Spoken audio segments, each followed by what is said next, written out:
difficult time for the United States. It's perhaps well to ask what kind of a nation we are and what direction we want to move in. What we need in the United States is not division. What we need in the United States is not hatred. What we need in the United States is not violence and lawlessness, but it's love and wisdom and compassion toward one another, feeling of justice toward those who still suffer within our country, whether they be white or whether they be black. Ladies and gentlemen, please welcome Martin Luther King III and Robert F. Kennedy Jr.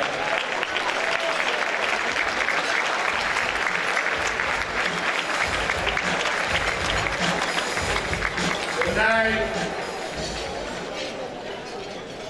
you are witnessing a historic recognition. In 1968, we lost Martin Luther King Jr. as he led the fight for freedom and equality. He worked hand in hand with those that would help in Washington, including then Attorney General Robert F. Kennedy. Robert F. Kennedy, motivated to bring about the change that had started under his brother who was assassinated in November of 1963, decided to run for president. And just a couple of months, 3 months after Dr. King was assassinated, he was assassinated in a ballroom kitchen in Los Angeles, California. Those are the stories of two crucifixions. But the resurrection was that their children, their sons, kept their dream alive.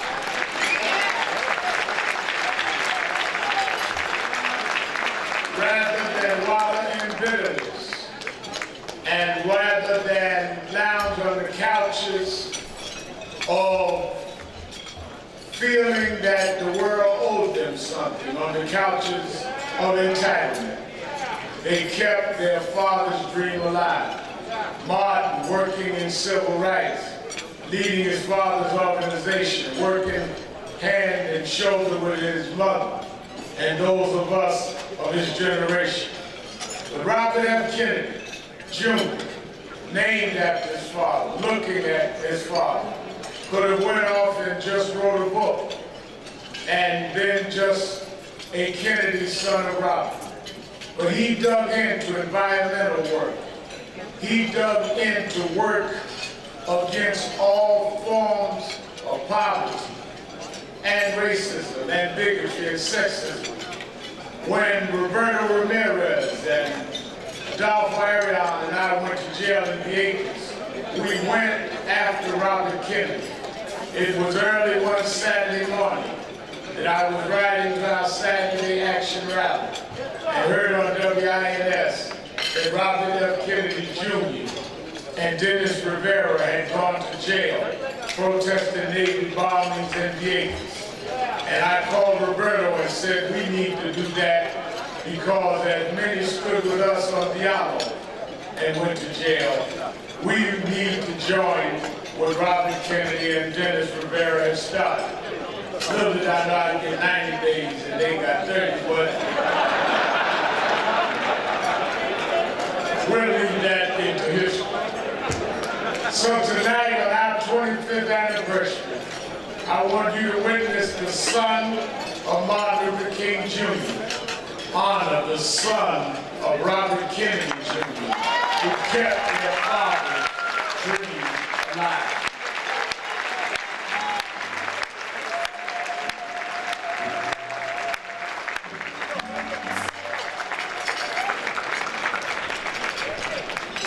It is an extraordinary honor to present this award to Robert Kennedy Jr. who I've had the pleasure of working with over the years, but also watching the environmental work that he continues to do. Where you see there's nothing more important almost than protecting and preserving one of those elements that causes any of us to survive, called water. When our water is polluted, as we all are looking at now, Flint and other cities around our nation, if we don't get the environment right, it's all for naught, because our bodies are significantly watered. But I also want to say one thing about the late Attorney General Robert Kennedy, because what you may not remember is, as that video showed, what he said caused Indianapolis to not go up in flames. When my dad was killed, over 100 cities went up in flames. Dad would not have wanted that to happen, of course. But that city did not go up in flames because of the appeal of Robert Kennedy, Attorney General Robert Kennedy. Back to Robert Kennedy Jr.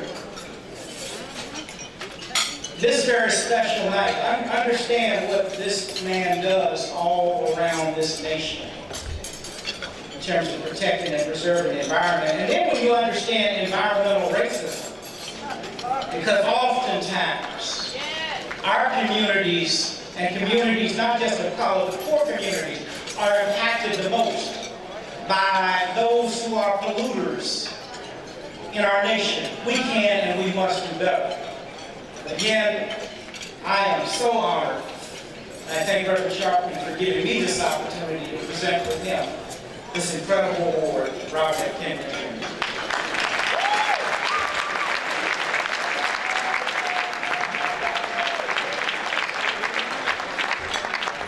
Thank you, Marty. And thank you, Reverend Al. I went to Vieques in 2001. And they told me when I got down there, they said, I represented them in court because they had all the pollution of the United States Navy. And I won my case, the judge wouldn't enforce it, so they said, will you do a civil disobedience? And I said, well, how long am I going to be in jail for? Actually, I had a baby that was about to be born. They said, they never sent anybody for more than 3 days. So I said, well, I can do 3 days. Then they gave me 34 days. So it was relaxing, right? The only consolation I had was that they liked Reverend Al even less than they liked me, and they gave him 3 months. And I want to thank Reverend Al and Marty for honoring me tonight. But really, this is about their work. And I wanted to say one thing about Reverend Al's leadership on the Flint issue, because anybody who thinks that Flint is an anomaly is not paying attention. In this city, 20 years ago, I sued the city of New York to get their water distribution maps. Because New York City has the finest drinking water of any city, any municipality in the world. This water that you're drinking now is bottled and sold in other cities. It accounts for the incomparable taste of New York City pizza, New York City bagels. It's used by the Twinings Tea Company to test their teas as the finest tasting drinking water in the world. But we have 2 water systems in New York. We have one from the Catskill, Delaware, which is this fine water. But then we have another one from the Groton system. And the Groton system has bad water. There's 102 sewer treatment plants that discharge into the Groton system. About 2% of a glass of water, a glass of coffee from the Groton system is sewage effluent. It's untreated. So I sued the city of New York to say, well, I don't want to see the distribution maps. I don't want to see who's getting this water. And they would not give it to me. They said it was national security. Now this is 10 years before 9/11. Nobody had any national security issue. Finally, they gave it to me on that steps of the courthouse here in Manhattan, and when I looked at them, I saw that the Delaware Water distribution neighborhoods all colored white. The road system, the bad water was going to neighborhoods that was colored dark. And those, like the neighborhood it was going to was Harlem, the South Bronx, Lower East Side, Hell's Kitchen. On the Upper East Side, there was a little tiny dot. I had to get out a magnifying glass to one in this sea of cold water. There was one little place that was not getting it, one house. And you know what it was? Crazy Mansion. Oh, when my father was senator here, they wanted to build a sewage treatment plant at 79th Street. The people at 79th Street were politically powerful. But they said, we don't want the sewer plant here. The engineer said, you gotta put it here because this is where the natural river system used to go. But they were politically connected, and they called the mayor and they said, we do not want it here. So they kicked it uptown, and they kicked it uptown again, and now today, you guys know where it is, the North River plant in Harlem. And that wasn't a poor neighborhood. It was doctors, and it was lawyers, and it was people who were middle class, but they were people of color. And that's where they put the sewage treatment plant, and we see this everywhere. You see, polluters are always trying to privatize public trust assets, the commons, the air, the water, the wildlife, the fisheries, the public lands, those assets that we own in common, that are part of our community. They try to privatize them.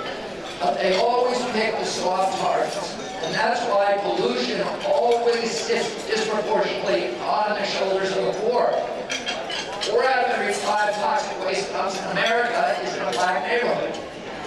The biggest toxic waste dump in America is in Neal, Alabama, which is 85% black. The largest concentration of toxic waste dumps in America is in the south side of Chicago. The most contaminated zip code in California is East LA. And on and on and on. But we know this, the biggest health problem among African American youth today is lead poisoning. 44% of young African Americans in New York City have dangerously high levels of lead in their blood. It's not just Flint. And if you are a black youth, you are more likely to die of a brain tumor than a bullet. And that's not right. Now what the polluters will say is that, well, we have to choose between economic prosperity on the one hand and environmental protection on the other. And that is a false choice. But in 100% of the situations, good environmental policy is identical to good economic policy. If we want to measure our economy, and this is how we ought to be measuring it, based upon how it produces jobs and the dignity of jobs over the generations and how it preserves our health, our values, and the assets and the value of the assets of our community. If, on the other hand, we want to do what the big polluters want us to do, the Koch brothers and their indentured servants in the governor's mansion in Michigan and on Capitol Hill, if we want to do, and their toadies on Fox News, if we want to do what they want us to do, which is to treat the planet and our city as if it were a business of liquidation, convert our natural resources to cash as quickly as possible, have a few years of pollution-based prosperity, we can do that. But our children are going to pay for our joyride. And the people in the African-American communities and Hispanic communities are going to pay disproportionately. And they're going to pay for polluted landscapes, poor health, huge cleanup costs that are going to amplify over time and that they will never be able to pay off. Environmental injury is deficit spending. It's a way of loading the cost of our generation's prosperity onto the poorest among us and onto future generations. So I want to thank Reverend Al for his leadership and Marty for his, and let's all keep fighting together.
impetus only the empty are free.